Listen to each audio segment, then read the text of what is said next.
Biblia en la primera carta a Pedro, primera de Pedro capítulo 4, primera de Pedro capítulo 4, versículo 12 al 19.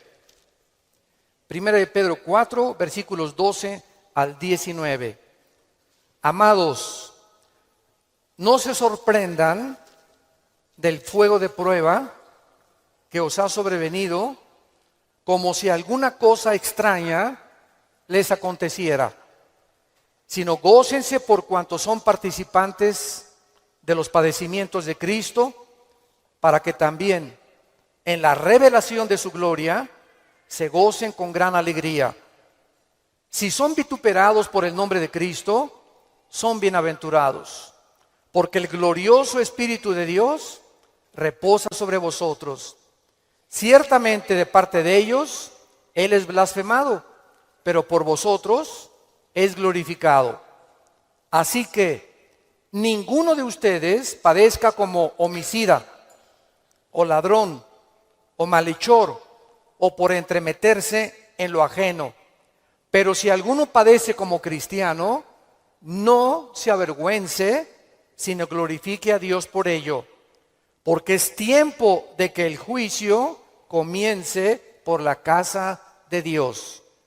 Y si primero comienza por nosotros, ¿cuál será el fin de aquellos que no obedecen al Evangelio de Dios? Y si el justo con dificultad se salva, ¿en dónde aparecerá el impío y el pecador? De modo que los que padecen según la voluntad de Dios, encomienden sus almas al fiel Creador y hagan el bien. Muchos cristianos no han entendido lo que es la vida cristiana. Y uno de los ejemplos que la Biblia usa, o una analogía para comparar qué es la iglesia, es el matrimonio. Y en el matrimonio, muchos de ustedes que también están recién casados, tenemos siempre ideas de las telenovelas y fueron felices el príncipe y su amante, o su amiga, o su esposa, por los siglos de los siglos. Y viene la luna de miel, y se acaba la luna de miel. Y comienzas a descubrir, caray, ¿con quién me casé? O caray, yo no sabía, chiquita, que tenías ese genio. Y yo no sabía que eras tan flojo. Ni sabía que dejabas tus calcetines que huelen a queso manchego cuando te levantas de la cama. Y comenzamos en el matrimonio a salir de la burbuja y del mundo ficticio y fantasioso en el que creíamos que era casarse. Y no sabemos que el matrimonio es algo por lo cual toda la vida se tiene que luchar. Nunca habrá un matrimonio perfecto. Nunca habrá un hombre perfecto. Nunca habrá una mujer perfecta. Por eso el matrimonio es para dos discípulos de Cristo. Un hombre y una mujer que siguen a Dios, es como un triángulo, y mientras más sigue el hombre a Dios, Dios está hasta arriba y la mujer también. Mientras más seguimos a Dios, más cerca estaremos el uno con el otro. Bueno, la iglesia es lo mismo. Hay cristianos que les han hablado, no, la iglesia cristiana es Disneylandia, Reino Aventura, todo peace and love. Nunca va a haber problemas, nunca va a haber fricciones. Y cuando entramos a alguna iglesia o en las iglesias a las que ustedes han asistido, van a encontrar, ¿verdad?, que la iglesia es una mezcla de cizaña con trigo. Que la iglesia es un cuerpo de creyentes mezclados con personas que han entrado del mundo y que entre nosotros necesitamos entender que va a haber fricciones, malos entendidos, contiendas, que doña Pachita ya le hicieron cara de hamburguesa y no quiere regresar, que porque en esa iglesia, muchos me dicen, es que en esta iglesia o en aquella iglesia a donde yo iba no había amor. Y el problema está en eso, que entramos a la iglesia creyendo que todo es maravilloso y que estamos en un ejército, somos soldados en un campo de batalla, en un mundo ocupado por el enemigo, donde nosotros vamos de paso. Todo lo que construyamos, todo lo que invertamos en este mundo, se va a quedar. Y cuando este mundo sea destruido, lo único que va a sobrevivir son las almas. Son las almas. Y esta es la razón por la cual debemos vivir por las almas y poner como prioridad las almas que Jesucristo ganó en una cruz con su propia vida. Todos los cristianos vamos a experimentar pruebas. Vean ustedes aquí antes de Pedro se encuentra Santiago en el capítulo 1. Santiago era hermano de Jesucristo. Fue uno de los hermanos de Jesucristo, Santiago. Y él está escribiéndoles a los cristianos que comenzaron a ser perseguidos por el Imperio Romano. Y vean ustedes el consejo que Santiago comienza a delinear. Santiago 1, versículos 2 y 3. Hermanos míos, tengan por sumo gozo cuando se hallen en diversas pruebas, sabiendo que la prueba de vuestra fe produce paciencia. Sabemos entonces que todos nosotros vamos a ser examinados por Dios. Las pruebas, que son muchas, hay familiares pruebas en tu iglesia, en tu trabajo, con tus amistades, como matrimonio, con tus finanzas. Dios prueba el corazón. Y dice Santiago, no se sorprendan, no se maravillen de que de repente hay muchas pruebas. Y en lugar de que la oposición y las pruebas puedan menguar nuestro ánimo, dice Santiago, ¿verdad? Está probándose nuestra paciencia y nuestra fe. Vean ahora aquí, le damos vuelta a primera de Pedro, otra vez, capítulo 1. Y dice el versículo 6 y 7, en lo cual vosotros se alegran ahora, aunque un poco de tiempo. Si es necesario, tengan que ser afligidos en diversas pruebas, para que sometida a prueba vuestra fe, mucho más preciosa que el oro, o sea, ¿por qué tiene que probar Dios nuestra fe? Porque es lo más valioso que Dios nos ha regalado. Lo más grande que tenemos es la fe. Y si queremos agradar a Dios, lo tenemos que agradar a través de la fe. Porque sin fe es imposible agradar a Dios. Por lo cual tenemos que entender por qué vienen pruebas, por qué me robaron mi coche, por qué tuve este problema con mi esposa, por qué este problema con mis hijos, por qué este problema en la iglesia, por qué este problema en el trabajo, por qué está el mundo ahorita como una olla hirviendo, donde las naciones están a un punto de una conflagración internacional. Aunque sabemos bíblicamente que si explota una guerra en Europa o en el Medio Oriente, no es todavía la tercera guerra mundial. En estos últimos meses, todas las invitaciones que he recibido han sido en radio, en televisión, con iglesias, con alianzas de pastores, para explicarles que esta guerra no es la tercera guerra mundial, que la Biblia nos habla claramente que falta mucho para la tercera guerra mundial y que este es lo que va a pavimentar el camino para el surgimiento del anticristo en el Medio Oriente. Entonces, estas pruebas, dice la Biblia, son importantes porque nuestra fe es la que tiene que ser probada. Ya sea en el trabajo, en la escuela, en el vecindario, etcétera, etcétera. Estamos rodeados de personas que no les caes bien porque eres cristiano. Estás rodeado de amigos que cuando les comienzas a decir que eres cristiano, te van a comenzar a perseguir y a burlar. Porque el mundo está bajo el control del maligno y nosotros vamos de paso nada más. Somos un ejército que venimos a resistir al mal. No nos mandó Dios a terminar con el mal. Nos mandó a resistir hasta que Cristo venga. Se acabarán entonces las guerras y podremos recibir las coronas de gloria. Ahora muy bien, en esta sección se nos advierte, en la de primera de Pedro, acerca de otra prueba. Regresamos al capítulo 4, primera de 4, versículo 12. Y esta prueba es especial, porque le llama el Espíritu Santo fuego de prueba. ¿Qué hace el fuego? ¿Qué hace el fuego? Purifica. El fuego purifica y saca el verdadero valor. Las pruebas que nos vienen a nosotros es precisamente cuando un maestro no te hace exámenes. ¿Cómo va a saber el maestro si tú estás calificado para pasar a la preparatoria?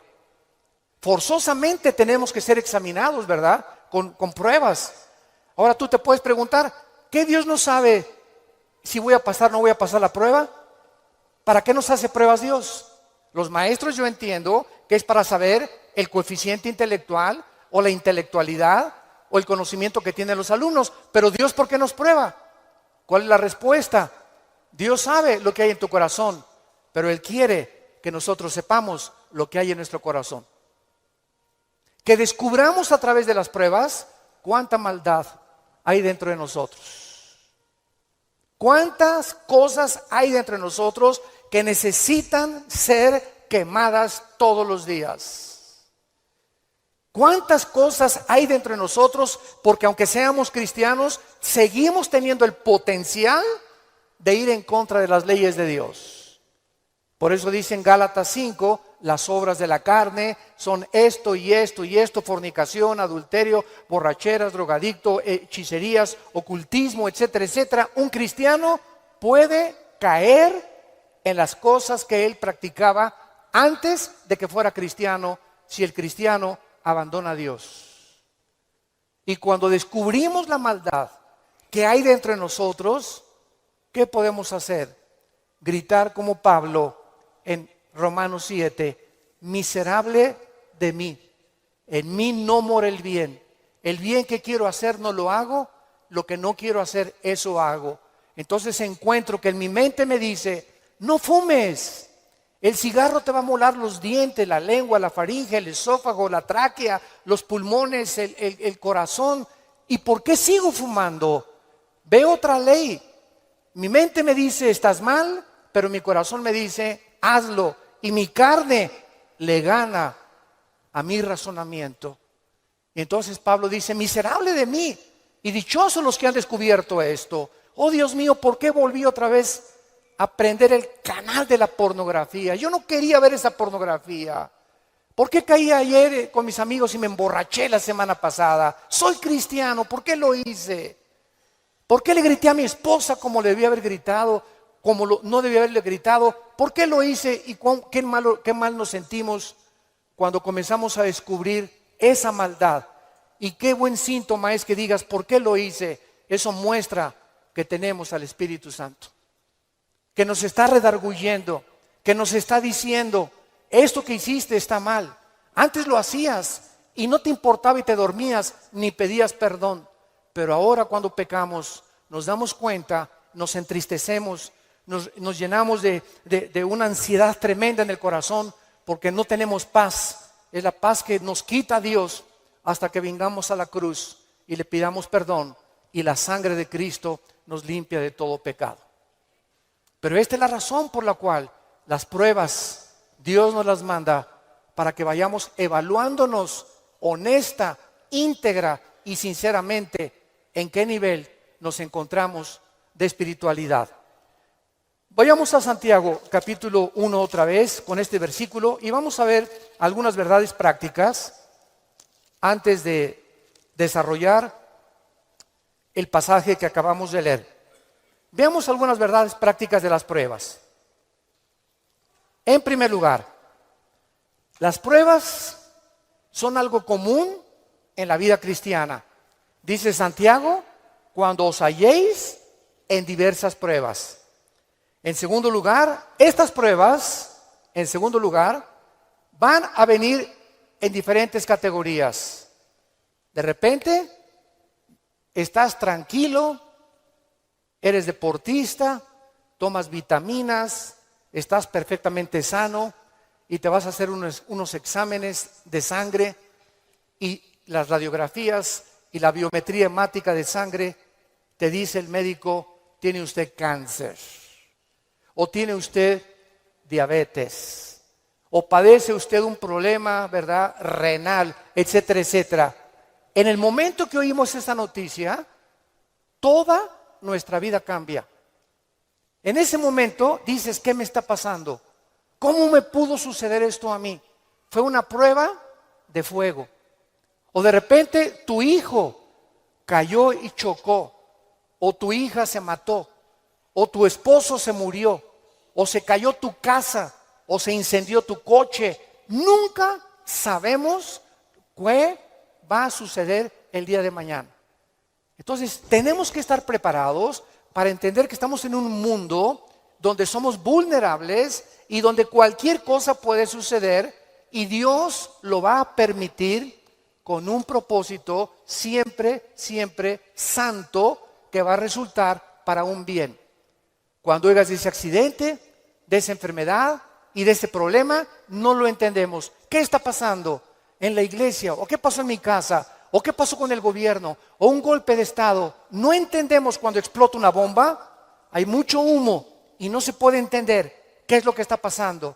¿Qué verdad? No hay verdad. ¿Será mentira? ¿Será melón? ¿Será sandía? Y no es hasta que el humo se va, pasa una semana o 2 semanas, cuando comienzas a ver y a entender. Si tú en esa prueba, escúchame muy bien, durante esa prueba que estás atravesando, no te sueltas, pase lo que pase en tu vida. Si tú no te sueltas de Cristo, no te imaginas cómo Dios te va a bendecir, te va a fortalecer y vas a madurar espiritualmente como no te imaginas. ¿Qué se probó cuando te dijeron que estabas enfermo? ¿Qué se probó cuando oíste que te robaron tu coche? ¿Qué se está probando cuando perdiste el trabajo? Se está probando nuestra fe. ¿Cuánto confiamos en Dios? Cuando se va tu esposa o te abandona su esposo, ¿qué vas a hacer? ¿Te vas a recurrir a las drogas? ¿Te vas a emborrachar? ¿Vas a renegar contra Dios? ¿Para eso soy cristiano? ¿Me quitaron mi trabajo? ¿Por qué si yo diezmo regularmente me quitan mi coche? Dios, yo no lo entiendo. ¿Y por qué me corren de mi trabajo si sabes que tengo que mantener a mi familia? Dios está buscando que nosotros veamos nuestra reacción, porque nuestra reacción determina el nivel espiritual que tenemos de fe. Y es precisamente en esas pruebas, en esas reacciones, donde Dios sabe cómo vas a reaccionar. Vamos rápidamente a Génesis capítulo 22. En el Antiguo Testamento, y veamos la prueba de fuego que pasó a Abraham.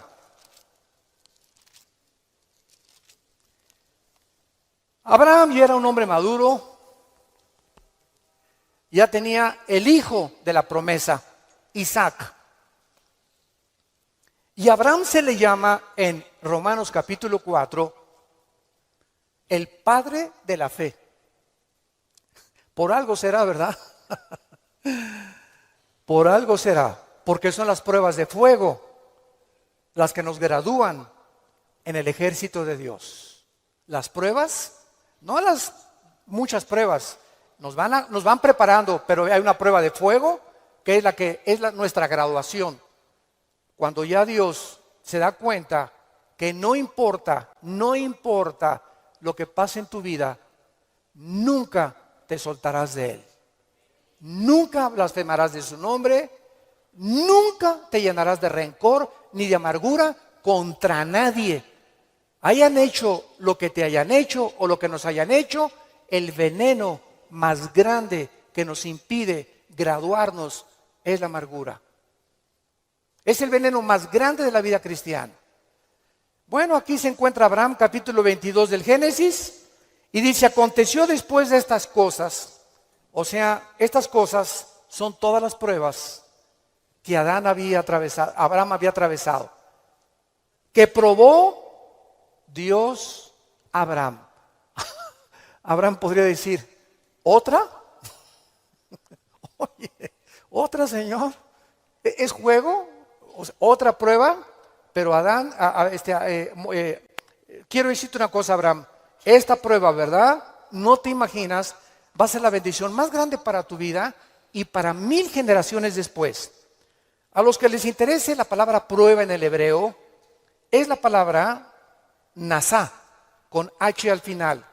Cuando dice probó, es la palabra nasá. Escuchen lo que significa probar en el hebreo. Manifestar el corazón por medio de la presión. No es hasta que la presión viene a nuestras vidas que se sabe lo que tenemos escondido en el corazón. ¿No es cierto? No es bajo la presión donde se prueba el carácter de los hombres. Bajo la presión. Dice la Biblia, esto es lo que Dios quería hacer. Poner presión en Abraham para darnos un ejemplo a nosotros de cómo reaccionar. ¿Y cuál fue la prueba de fuego que Dios le puso a Abraham? Dame a tu hijo Isaac, versículo 2. Señor, no te oí bien, creo que me está fallando el oído. ¿Qué dijiste?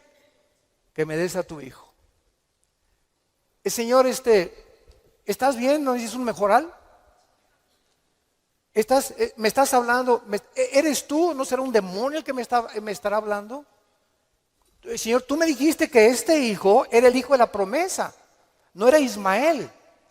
Tú me prometiste que era Isaac y la semilla de Isaac, el esperma de Isaac, la descendencia de Isaac, donde el Mesías, el Salvador que has prometido, iba a venir.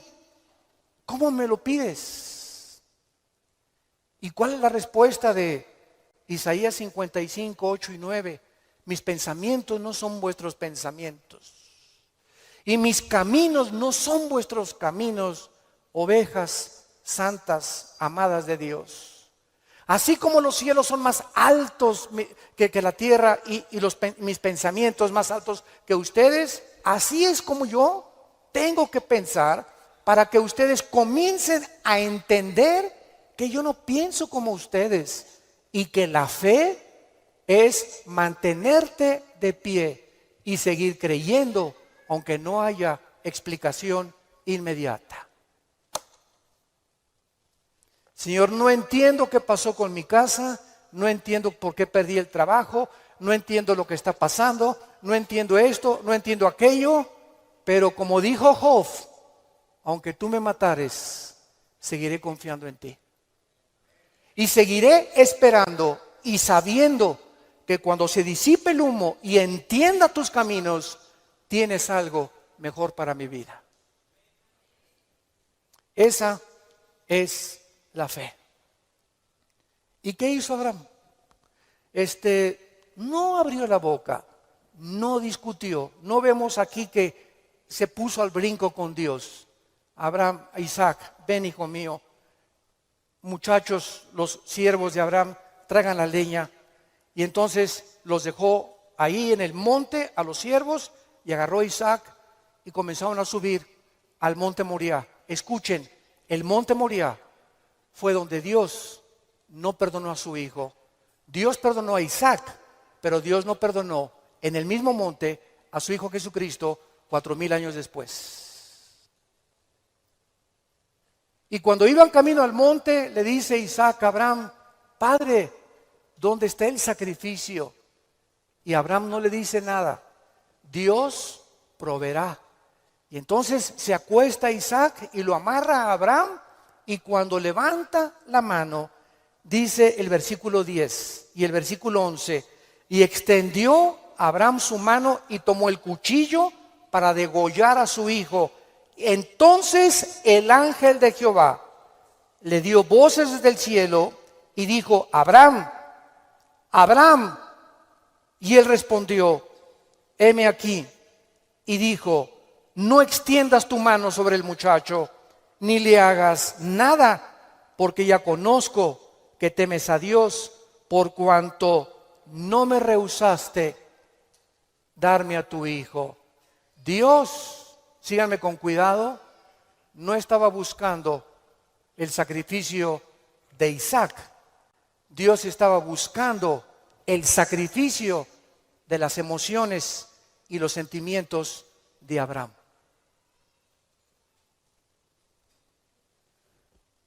Abraham tenía que pasar la prueba de morir a sus emociones y a sus sentimientos y amar a Dios con todas sus fuerzas y con todo su corazón, escúchenme, más que a su hijo.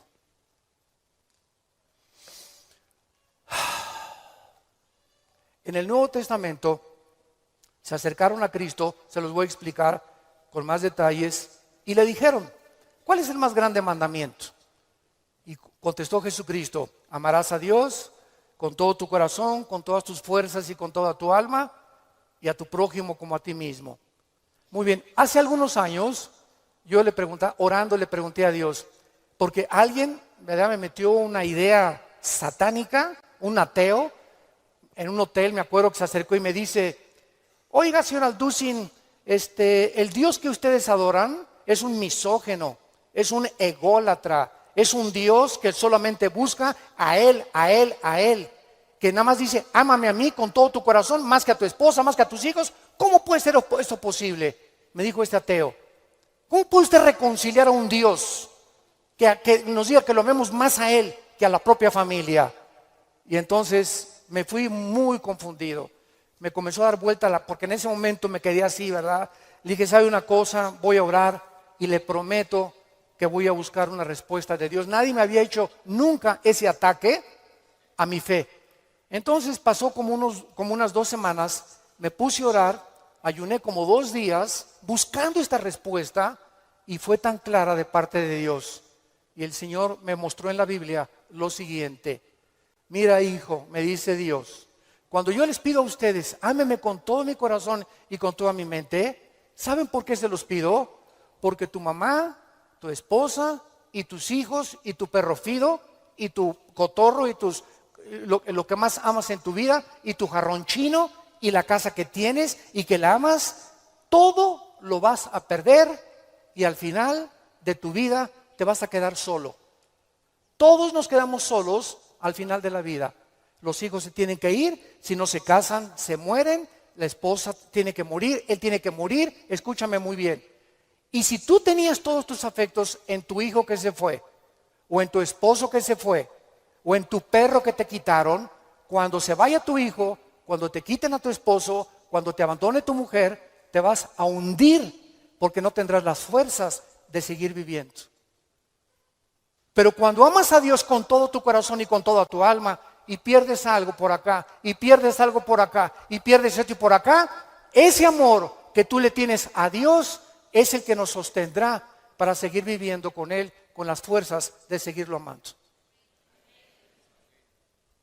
Denle gloria a Dios, de veras.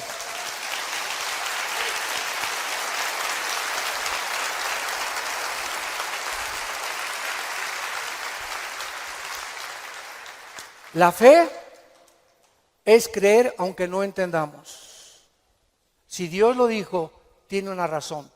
Detrás de cada mandamiento de Dios se encuentra la sabiduría de Dios. Cuando Dios le dice a los jóvenes, no forniquen ni tengan relaciones sexuales antes de casarse, gritan los jóvenes y protestan los jóvenes. ¿Nos quieres quitar la felicidad? ¿Qué tiene? ¿Así nos vamos a conocer mejor antes de casarnos? Pero detrás de esa prohibición que Dios tiene es el inmenso amor que Él nos dio desde la cruz. Por amor te lo digo, jovencita, te dice Dios, por amor que te tengo, joven que me escuchas. Tú no te imaginas las consecuencias de la fornicación. Vas a los 18, 19 años a ver crecer tu pancita, te vas a tener que salir de la escuela, él va a resultar con que no te quiere. Es increíble que por no haber puesto ustedes freno en sus relaciones meses antes, hayan ustedes acabado en un pecado que se llama la fornicación. Dios es sabio y nos dice a los casados, no cometerás adulterio. Dice Salomón en Proverbios 6, versículo 32, el que comete adulterio es falto de entendimiento, corrompe su alma el que tal hace. El que comete adulterio echa a perder su matrimonio, sus hijos, los celos, la infidelidad, que tarda años en poder levantarse. ¿Y todo por qué? Por tu ego, por tu orgullo, por tu vanidad de querer irte con una muchacha más joven o con otro hombre sin tomar en cuenta a tu propia familia. Es el ego siempre el enemigo de nuestro Dios. Dios sabe por qué nos da las provisiones que nos da, porque nos ama y quiere lo mejor para nuestra vida. Y finalmente aquí en estas verdades prácticas en Santiago encontramos también, ¿verdad?, que las pruebas prueban la fe que tenemos y la fe nos muestra cuánto confiamos en Dios. Dice en el Salmo capítulo 11, versículo 1 y 2. En Jehová he confiado. ¿Cómo decís a mi alma que escape al monte cual ave? Porque aquí los malos tienden el arco, disponen sus saetas sobre la cuerda para asaetear en oculto a los rectos de corazón. Si hubo un hombre perseguido, calumniado, vituperado, despreciado entre los héroes de Dios, fue el rey David. A los 17, 18 años lo ungen, Samuel, tú vas a ser rey de Israel. Ah, dice David, qué suave. Bueno, pasaron casi 12 años, vean esto, desde que lo ungen.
Con sus hermanos pasaron 12 años, hasta los 30 años de edad, 12 años de pruebas.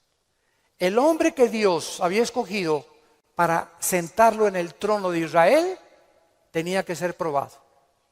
Y tenía que ser probado en la amargura, en el rencor, en la confianza en Dios, en saber que no importa, aunque me rodee un ejército y aunque tenga las miles de amenazas, Dios es mi salvación, mi fortaleza y mi luz. ¿De quién temeré? Dice el Salmo 27. ¿De quién temeré? Es el temor dentro de nosotros lo que nos impide confiar en Dios. Ay, tengo temor que si me entrego a Dios me va a pasar esto. O tengo temor que si hago estas cosas me va a pasar aquello. Ese temor lo tienes que vencer. Porque Dios no nos ha dado espíritu de temor, sino de valor, de poder y de amor propio. Entonces tenemos que entender que las pruebas forman parte de la vida cristiana. Regresamos a nuestro pasaje de Primera de Pedro y examinémoslo rápidamente. Dice nuestro pasaje: no se sorprendan, amados, del fuego de prueba que os ha sobrevenido, como si alguna cosa extraña aconteciera. Número 1. Se nos advierte cómo no debemos de reaccionar. Con sorpresa. No debemos reaccionar con sorpresa. No puedo creer lo que me está pasando. Más te vale que lo creas. No puedo creer que mi noviecita me dijo que yo me parecía a John Travolta, hermano, y me dejó por otro y se fue. No lo puedo creer. No puedo creer que mi esposo me haya abandonado. No puedo creer que este negocio haya caído. No puedo creer, yo fui fiel en mi trabajo y me corrieron, hermano, del trabajo. No lo puedo creer. Más te vale que lo sigamos creyendo. No nos sorprendamos, es una prueba. Cualquier cosa que afecte tu vida, tu estabilidad emocional o física, son pruebas. Entendámoslo. Dios es un Dios que nos tiene que probar. Y estas pruebas son para nuestro bien. Y vamos a descubrir en las pruebas que Él es real. que Él sana, que Él restituye, que Él vindica, que lo que la oruga y el saltón te robaron, Dios te lo va a devolver 10 veces más. Pero es esa fe la que Él está tratando de desarrollar en nuestras vidas, porque es mucho, mucho más preciosa que el oro. Dice en 1 Pedro 5:10, mas el Dios de toda gracia, que nos llamó a su gloria eterna en Jesucristo, escuchen bien, santos de Dios, después que hayáis padecido, ¿cuánto tiempo? No toda la vida es la inquisición por el amor de Dios. No toda la vida como llegó una hermana, ay, pastor, ¿qué le pasa a doña Chole? Pues sigo con pruebas. Hermana, tengo 5 años que la conozco y usted ya le ganó a Job. No me diga que en 5 años Dios no la ha dejado descansar. Ese no es el Dios que servimos. Dice claramente que las pruebas son temporales, de vez en cuando Él cree conveniente que la necesitamos atravesar. Después que hayáis padecido un poco de tiempo, vean ustedes el propósito. Él mismo os perfeccione, afirme, fortalezca y establezca después de las pruebas.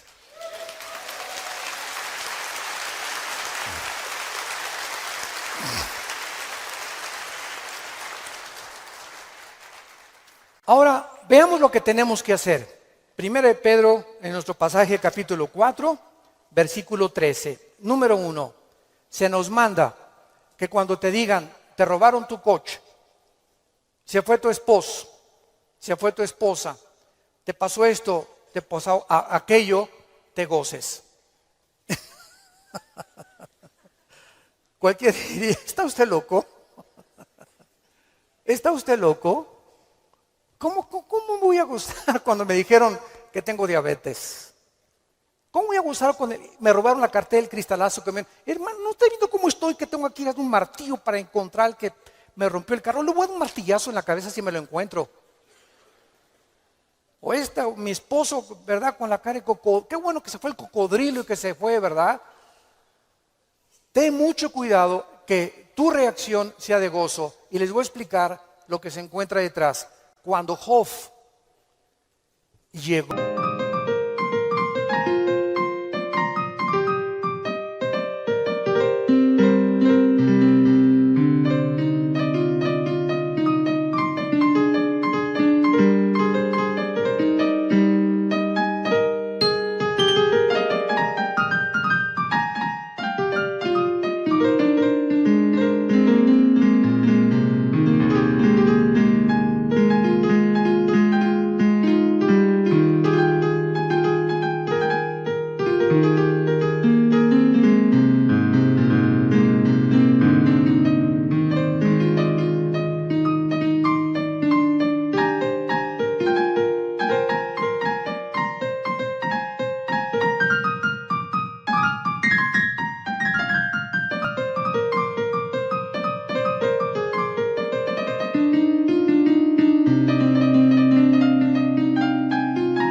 y le dijeron, quemaron tu rancho, tus camellos, tus ovejas, tus vacas y tus hijos. Y estoy seguro, por la clase de esposa que tenía, que si ella se lo hubieran llevado, hubiera estado más contento. Y a propósito, Dios se la dejó a ella. Yo entiendo cada vez más a mi Señor. No por ti, mi amor, ¿eh? Mi esposa no va a creer. Y entonces la esposa llega, ¿verdad? Y le dice a Job, maldícelo. Maldice a Dios. Y contesta Job y le dice a la esposa, vean la calidad moral y espiritual y de fe que tenía este hombre en Dios. ¿Qué acaso recibiremos de Dios solo lo bueno y no lo malo? Bendito sea el nombre de Dios, porque Él da y Él quita en su soberanía. Qué tremendo, ¿verdad?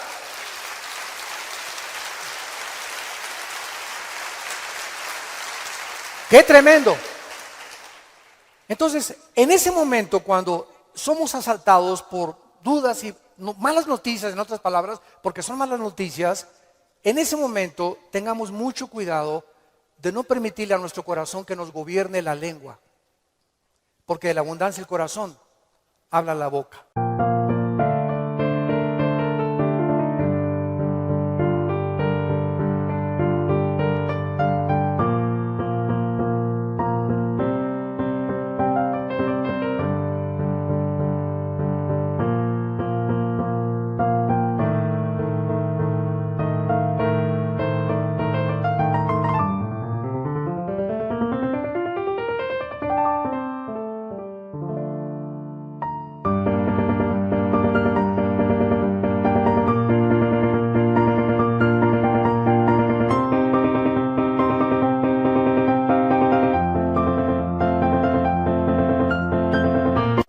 Entonces, en lugar de proferir maldiciones o acusaciones, o eres tú Dios, o compartirlo con otras personas, híncate. Híncate. Filipenses 4, 6 y 7. Híncate y dale a conocer a Dios. Señor, no entiendo lo que está pasando.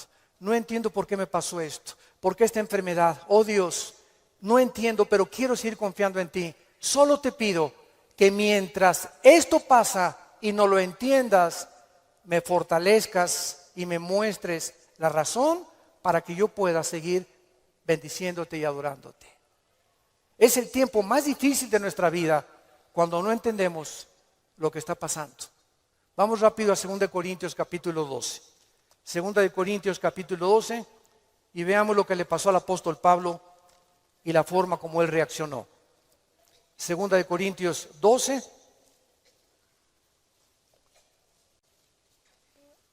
Pablo fue uno de los pocos hombres, junto con Enoc y Elías y el apóstol Juan, que subieron al cielo. En el Nuevo Testamento, Pablo y Juan fueron los dos únicos apóstoles que subieron al cielo sin morir. Fueron sacados de su cuerpo espiritualmente. Y Pablo lo llevó Dios al tercer cielo, donde habita Dios. Y cuando Pablo regresó a la tierra, su espíritu salió de su cuerpo y su espíritu volvió a entrar a su cuerpo. Pablo dice que lo que él oyó allá en el cielo y lo que él vio, no había palabras humanas para poder describirlo. Y como fue una experiencia tan impresionante, pero tan grande, que cabía la posibilidad, dada la naturaleza humana pecaminosa que aún tenemos, Dios tuvo que darle una prueba a Pablo y ponerle un aguijón en su cuerpo físico, alguna enfermedad. Y esta enfermedad no sabemos qué es. Algunos han especulado que era algún problema oftalmológico, porque dicen Gálatas, mira con cuán grandes letras les escribo. Bueno, no sabemos, ¿no? Entonces Pablo tenía algo en su cuerpo que lo atormentaba y se hincó delante de Dios y le dijo: Señor, quítame este aguijón. No, Pablo. Señor, te ruego, quítamelo. No, Pablo. Señor, te lo imploro con mi corazón. Si quieres me voy a la villa y de vuelta de rodillas. Hago lo que tú quieras, quítame este aguijón. Y Dios le contesta y le dice en el versículo 9:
y el Señor me ha dicho: bástate mi gracia, ¿Por qué? Porque mi poder, y lo traduzco en el original griego, está en presente continuo. Mi poder se está perfeccionando a través de esta dolencia física que he permitido que tú tengas. Mi poder se está perfeccionando mientras tú estás sufriendo esta enfermedad en la que estás atravesando. Y entonces Pablo, cuando entiende detrás de lo que no entendía, por qué Dios permite eso en su vida, contesta Pablo y dice: por tanto, de buena gana me gloriaré más en mis debilidades, para que repose sobre mí el poder de Cristo. Hace poco mi esposa y yo estábamos en Dallas, y ¿se acuerdan de este muchacho que no tiene brazos ni piernas? Muchos de ustedes lo conocen. Bueno, su esposa es mexicana, de Chihuahua. Y estuvimos ahí como una hora mi esposa y yo y nuestros 3 hijos compartiendo con ellos en una iglesia de Dallas, y nos querían conocer también a nosotros, bueno, que también conocían nuestro ministerio, etcétera, etcétera. Y cuando yo me acerqué a abrazarlo, a este muchacho, ¿de dónde lo agarro? Nunca había tenido esa impresión, me quedé como paralizado, ¿qué hago, no? Y él me hacía así. Bueno, pues entonces como un costal, ¿verdad? Lo agarré y lo hice así. Y me dice: levántame. Y le comencé a hacer así. Y entonces le pregunté y le dije, sinceramente, platicando con él, ¿por qué nos dijiste que quién era feliz? Y entonces en la reunión que él tuvo, le preguntó a la gente: ¿quién de ustedes es feliz? Y muchos que estaban: yo sí o no. Y me dice: yo les quiero contestar algo. Dios permitió que naciera sin brazos y sin piernas para que yo fuera un testimonio que la felicidad no se encuentra en estar completo, sino en tener el poder de Dios viviendo en tu vida.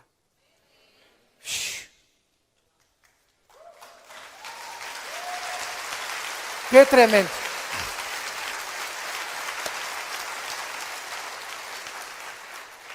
Mi esposa y yo nos bañamos de lágrimas. Tenemos piernas, tenemos brazos, tenemos casa, Conflex, un carro, lo que sea, nuestros hijos, y estamos descontentos. Teniendo contentamiento, teniendo sustento y abrigo, estamos contentos porque estamos vivos. Nosotros estamos completos, y él era más feliz que la mitad de los que fueron a escucharlo. Él riéndose, y era una felicidad, ¿no es cierto, Marta? Un gozo sincero. Él no estaba fingiendo, él estaba lleno del poder de Dios. Y transmitía en sus ojos esa paz, ese contentamiento, esa aceptación. Él dijo que a los 12 años se quiso suicidar porque todavía no había aceptado a Cristo. Y se metió y dice: ¿cómo me suicido? ¿Con qué? Ni modo que agarre una pistola y le haga así, ¿verdad? Se metió a la tina del baño y con la boca abrió la llave y se quería morir ahogado. Y cuando estaba el agua subiendo, muchos de ustedes que ya no oyen su testimonio, yo lo traigo grabado en mi iPhone, dice que en ese momento dijo: si yo me quito la vida, nunca podré compensarles a mis padres y los haré culpables a mis padres, porque siempre se lamentarán porque yo nací así, y si hay un Dios, nunca conoceré el propósito por el cual permitió que yo naciera sin brazos y sin piernas. Y apagó la llave y le dijo: yo no entiendo, al año se convierte a Jesucristo. Y ha ganado millones de almas. Dios dicen que hay uno entre 15 o 20 millones de seres humanos que nacen así. A este muchacho Dios lo escogió Dios para dar un mensaje al mundo. La felicidad no está en el dinero, ni en tener salud, ni en tener casa, ni en tener vehículos, sino si tú tienes a Jesucristo y la paz de Él que sobrepasa todo entendimiento.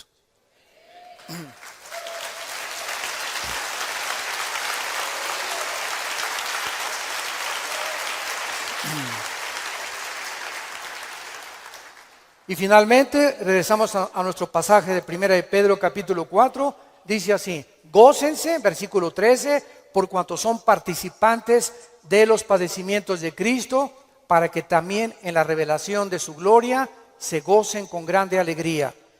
En penúltimo lugar, las pruebas nos están haciendo parecernos más a Jesús. Porque es precisamente en las decepciones, en las desilusiones, en las traiciones.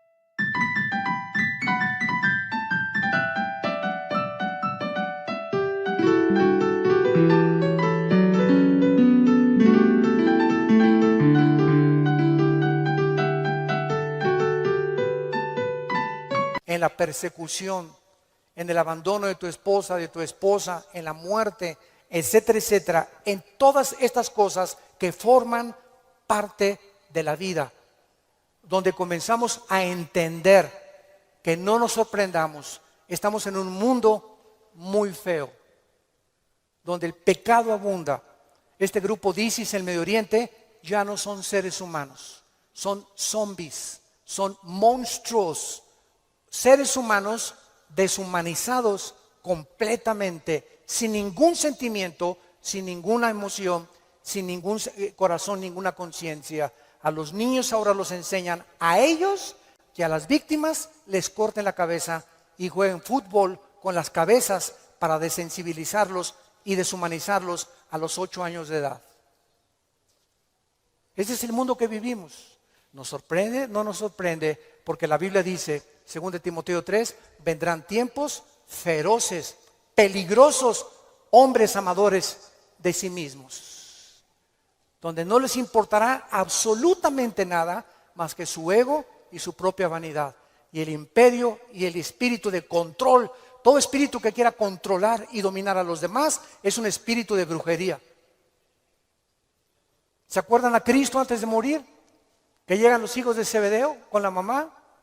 Oye, cuando vengas, quiero que mi hijo Pancho y Pancholín se sienten junto a ti. A este nómbralo ministro de Hacienda y procurador de la República. Y entonces Cristo, viendo que sus discípulos estaban a punto de morir crucificados, estaban buscando posiciones de liderazgo y de control y de autoridad. Y les dije, Cristo, eso los reyes de la tierra, los gobernantes buscan estas cosas, dominar y controlar a los demás. Y esta es la razón de tantas dictaduras, de tantos gobiernos estatistas y totalitarios, personas que quieren seguir gobernando y tener el control de las gentes, pero en ustedes no debe ser así. Y Cristo nos da el secreto: el que quiera ser grande de todos nosotros, lávele los pies a los demás. Sea siervo de los demás. No busques grandezas para ti, busca servir. Porque el más grande entre nosotros siempre será el que siga las pisadas de su maestro. Gracias por tu palabra, Señor, en esta mañana. Gracias, Señor, porque si somos vituperados en el nombre de Cristo, somos bienaventurados. Así que ninguno de nosotros padezca como homicida o ladrón, o que las pruebas que tengamos sea por nuestros pecados. Pero si padecemos como cristianos, no nos avergoncemos. Glorifiquemos a Dios por ello. Encomendemos toda nuestra causa a Dios, porque Él es soberano. Nunca nos dejará y nunca nos desamparará. Bendecimos, Padre, a todos nuestros enemigos. Bendecimos a los que nos calumnian y contienden contra nosotros. Te damos las gracias por estas pruebas, porque está probando lo que hay en nuestro corazón. Si no perdonamos 70 veces 7, no hemos crecido en la gracia y el conocimiento de Jesucristo. Si hay alguna persona en esta mañana que aún no tiene a Jesús, que aún no tienes este corazón que Dios quiere que tú tengas, esta comprensión de la vida espiritual y de lo que es la iglesia y el cristianismo, ven a la cruz, entrégale tu vida diciéndole estas palabras ahí con todo tu corazón. Señor mío y Dios mío, te pido perdón por mi vida, por mis pecados, por mi rebelión a mandamientos que antes no entendía. Ahora sé que tus pensamientos son inmensamente mucho más grandes que la forma como yo creo que tú debes de ser. Tú me creaste y me hiciste nacer con un propósito en la vida. Gracias por la salud que tengo en este momento, por el matrimonio que tengo, por los hijos que nos has dado, por el fruto que traigo en mi vientre, por la casa que tenemos, por todo lo que nos rodea, por el agua, por la luz, las montañas, los cambios de clima. Te bendigo, Señor, haberme puesto en este planeta donde te puedo conocer. Creo que en la cruz pagaste con tu sangre por mi vida y mis pecados. Y te pido, Jesús, porque creo que a los 3 días resucitaste de los muertos, que entres a mi corazón como mi Señor y mi Salvador. En el nombre de Jesús.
Inside the machine, breaking out, no longer unseen. Run from the lies, feel the alarm. I'll reclaim what they've torn apart. I am a ghost inside the machine, breaking out, no longer unseen. Run from the lies, feel the alarm. I'll reclaim what they've torn apart. I am the ghost, no more pain. Through the fire, I break the chain. Control is fading fast. I am the future, they are the past.